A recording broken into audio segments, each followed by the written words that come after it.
Percy Jackson and the Lightning Thief by Rick Riordan. Read by Sav Reads. Chapter 1.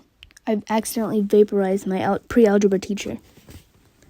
Look, I didn't want to be a half-blood. If you're reading this because you think you might be one, my advice is close this book right now. Believe whatever lie your mom and dad told you about your birth and try to lead a normal life. Being a half-blood is dangerous. It's scary. Most of the time it gets you killed in painful and nasty ways. If you're a normal kid reading this because you think it's fiction, great, read on. I envy you for being able to believe that none of this ever happened. But if you recognize yourself in these pages, if you feel something stirring inside, stop reading immediately. You might be one of us. And once you know that, it's only a matter of time before they sense it too.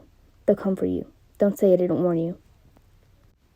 My name is Percy Jackson. I'm a 12-year-old. Until a few months ago, I was a boarding student at Yancey Academy, a private school for troubled kids in upstate New York. Am I a troubled kid? Yeah, you could say that. I could start at any point in my short, miserable life to prove it, but things really started going bad last May when our 6th grade took a class field trip to Manhattan.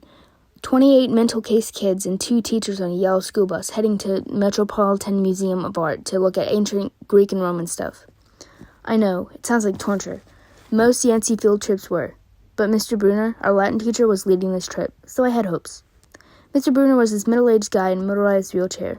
He had thinning hair and a scruffy beard and a frayed tweed jacket, which always smelled like coffee. You wouldn't think he would be cool, but he told stories and jokes and let us play games in class. He also had this awesome collection of Roman armor and weapons, so he was the only teacher whose class I didn't put me to sleep. I hope this trip would be okay. At least, I hope that for once I wouldn't get in trouble. Boy, was I wrong. See, bad things happen to me on field trips. Like at my 5th grade school, we went to the Saratoga battlefield. I had this accident with the Revolutionary War cannon. I wasn't aiming for the school bus, but of course I got expelled anyway. Before that, at my 4th grade school, we took a behind-the-scenes tour of the Marine World shark pool. I sort of hit the wrong lever on the catwalk, and our whole class took an unplanned swim. And the time before that, well, you get the idea. This trip, I was determined to be good. All the way into the city, I put up with Nancy Bobofet, the freckly redhead kleptomaniac girl, hitting my best friend, Grover, in the back of the head with chunks of peanut butter and ketchup sandwich. Grover was an easy target. He was scrawny. He cried a lot when he got frustrated. He must have been held back several grades because he was the only 6th grader with acne and the start of a wispy beard on his chin. On top of all that, he was crippled. He had a note excusing him for PE for the rest of his life because he had some kind of muscular disease in his legs. He walked funny, like every step hurt him, but don't let that fool you. You should have seen him run when it was enchilada day in the cafeteria. Anyway, Nancy Bobofet was throwing wads of sandwich that stuck in his curly brown hair, and she knew I couldn't do anything back because I was already on probation. The headmaster had threatened me with death by into-school suspension if anything bad, embarrassing, or even mildly entertaining happened on this trip. I'm gonna kill her, I mumbled. Grover tried to calm me down. It's okay, I like peanut butter. He dodged another piece of Nancy's lunch. That's it. I started to get up, but Grover pulled me back to my seat. You're already on probation. You know you'll get blamed if anything happens. Looking back on it, I showed Deck Nancy Bobofet right then and there. In-school suspensions would have been nothing compared to the mess I was about to get myself into. Mr. Bruner led the museum tour. He rode up in front in his wheelchair, guiding us through the big echoey galleries, past marble statues and glass cases full of really old black and orange pottery. It blew my mind that this stuff had survived 2,000, 3,000 years. He gathered us around a 4-meter-tall stone column with a big sphinx on top. He started telling us about how it was a grave marker, a steal, for a girl about our age. He told us about the carvings on the side. I was trying to listen to what he had to say because it was kind of interesting, but everyone around me was talking, and every time I told them to shut up, the other teacher's chaperone, Mrs. Dodds, would give me an evil eye. Mrs. Dodds was his little math teacher from Georgia who always wore a black leather jacket, even though she was 50 years old. She looked mean enough to ride Harley right into your locker. She had come to Yancey halfway through the year when our last teacher had a nervous breakdown. From her first day, Mrs. Dodds loved Nancy Bobofet and figured I was devil spawn. She would point her crooked finger at me and say, "Now, honey," real sweet, and I knew I was going to get after-school detention for a month. One time, she had made me erase answers out of an old maths workbook until midnight. I told Grover I didn't think Mrs. Dodds was human. He looked at me real serious and said, "You're absolutely right." Mr. Bruner kept talking about Greek funeral art. Finally, Nancy Boba Fett snickered something about the naked guy in the steel, and I turned around and said, "Will you shut up?" It came out louder than I meant it to. The whole group laughed. Mr. Bruner stopped his daughter. "Mr. Jackson," he said, "did you have a comment?"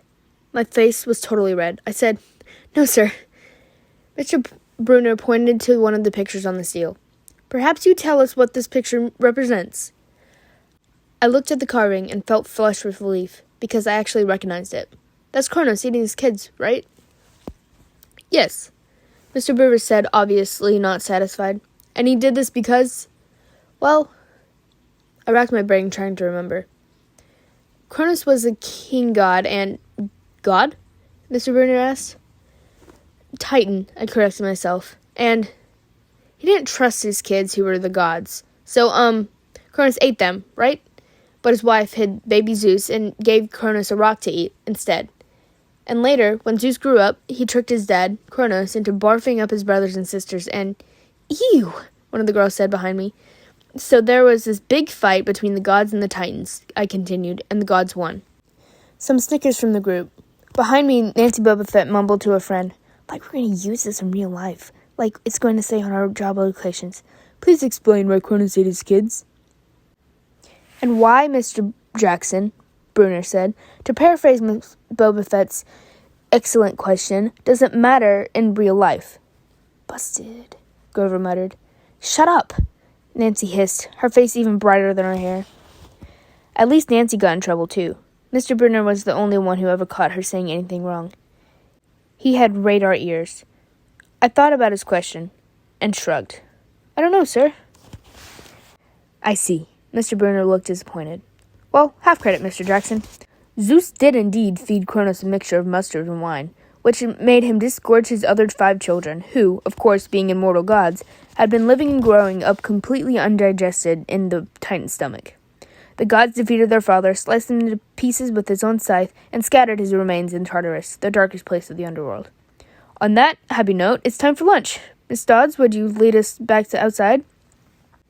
The class drifted off, the girls holding their stomachs, and the guys pushing each other around and acting like doofuses. Grover and I were about to follow, and Mr. Bruner said, "Mr. Jackson?" I knew that was coming.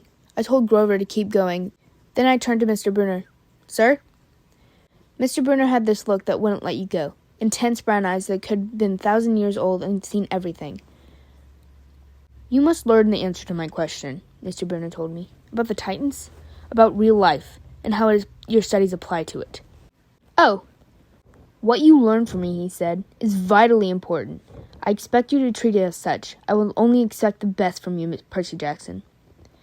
I wanted to get angry. This guy pushed me so hard. I mean, sure, it was kind of cool on tournament days when he dressed up in a suit of Roman armor and shouted, "What ho!" and challenged us, sword point against chalk, to run to the board and name every Greek and Roman person who had ever lived, and their mother, and what god they worshipped. But Mr. Bruner expected me to be as good as everybody else, despite the fact I have dyslexia and attention deficit disorder, and I had never made anything above a C- in my life. No. He didn't expect me to be as good. He expected me to be better. And I just couldn't learn all those names and facts, much less spell them correctly. I mumbled something about trying harder while Mr. Bruno took one long, sad look at the steel, like he'd been at the girl's funeral. He told me to go outside and eat my lunch. The class gathered on the front steps of the museum where we could watch the foot traffic along Fifth Avenue. Overhead, a huge storm was brewing, with clouds blacker than I'd ever seen over the city. I figured maybe it was global warming or something, because the weather all across New York State had been weird since Christmas. We'd had massive snowstorms, flooding, wildfires from lightning strikes.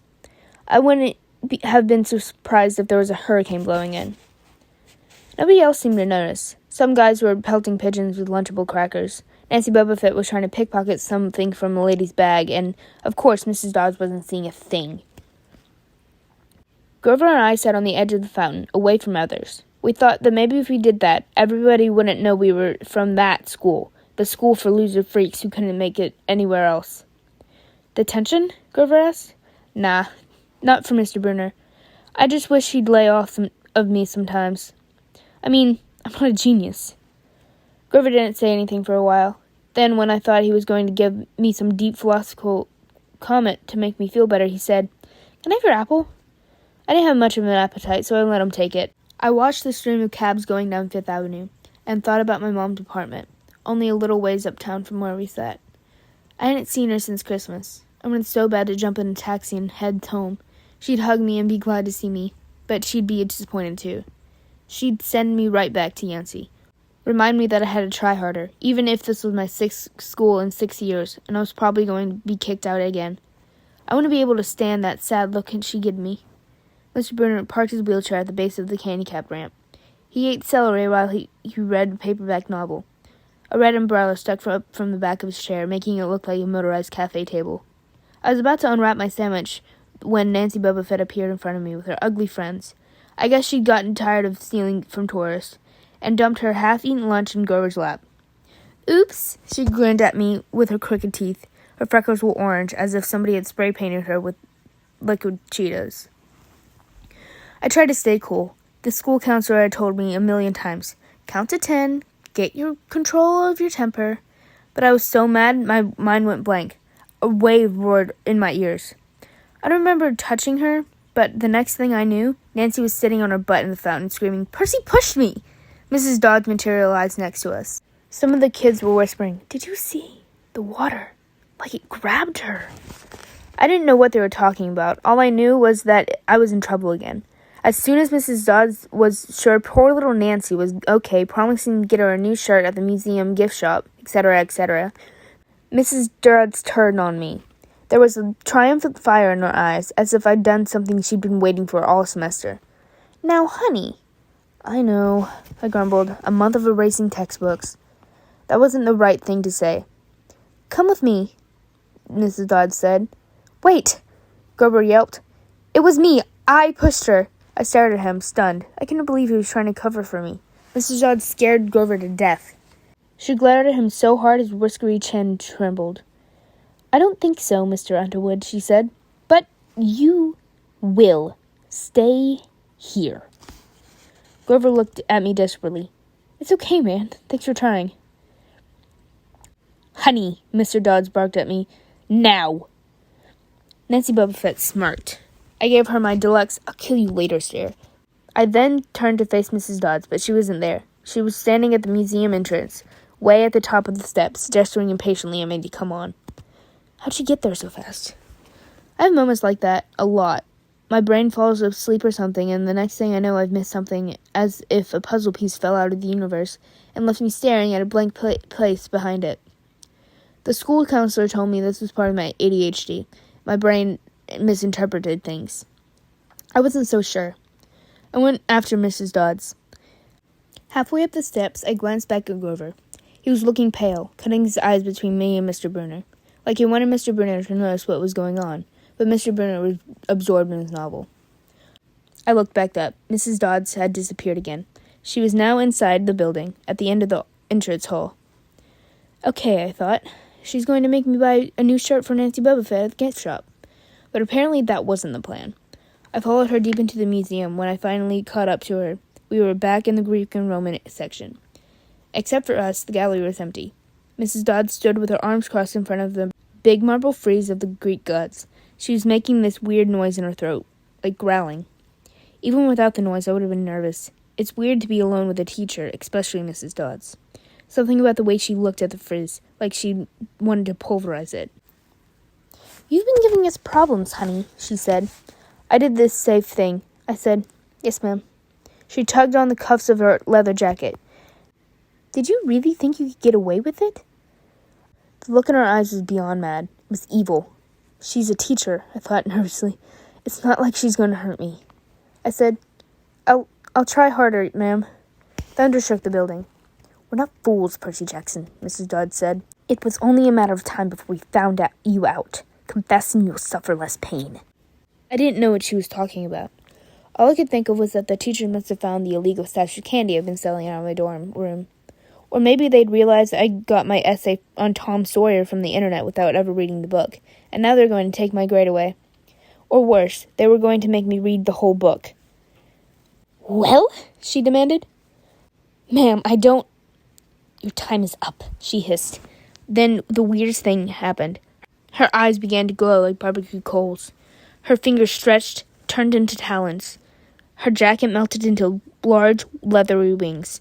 She wasn't human. She was a shriveled hag with bat wings and claws and a mouthful of yellow fangs, and she was about to slice me to ribbons. Then things got weirder. Mr. Brunner, who'd been out front of the museum a minute before, wheeled his chair into the doorway of the gallery, holding a pen in his hand. "What ho, Percy!" he shouted and tossed the pen through the air.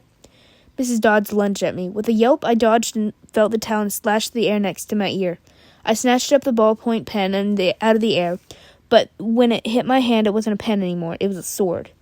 Mr. Brunner's bronze sword, which he always used on tournament day.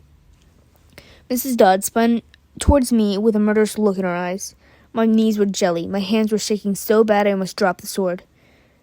She snarled, "Die, honey." Then she flew straight at me. Absolute terror ran through my body. I did the only thing that came naturally. I swung the sword. The metal blade hit her in the shoulder and passed clean through her body as if she were made of water. Hiss! Mrs. Dodds was a sandcastle on a powder fan. She exploded into yellow powder, vaporizing on the spot, leaving nothing but the smell of sulfur and dying screech and a chill of evil in the air, as if those two glowing red eyes were still watching me. I was alone.